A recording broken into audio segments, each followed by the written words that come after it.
Siyahay, tol. May nagid ang mong karsada karon, init na.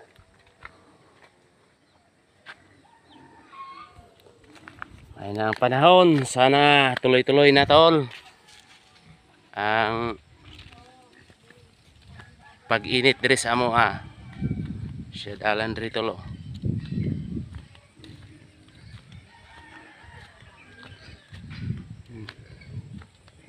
Thanks God sa mayong panahon.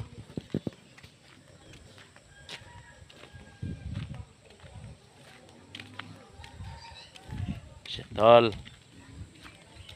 Itong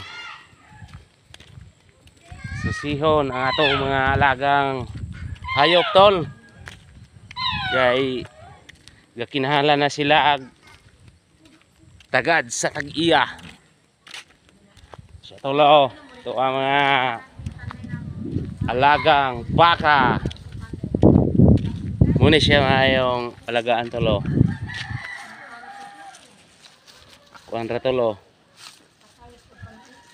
Ang imuhang kahago raw kumpay ra sa tubo. Kay pasaw-pasaw tol. Nya makakwarta kadayon tol. Mo ni mayong buhi, walay dakong gasto. Importante ra lawig-lawig, kumpayan, okay na kaya na siya. Siya baka ug karabaw. Muna pinakadabis nga buhion re sa bukid. Thank you sa ako mga amigo. Paki-share.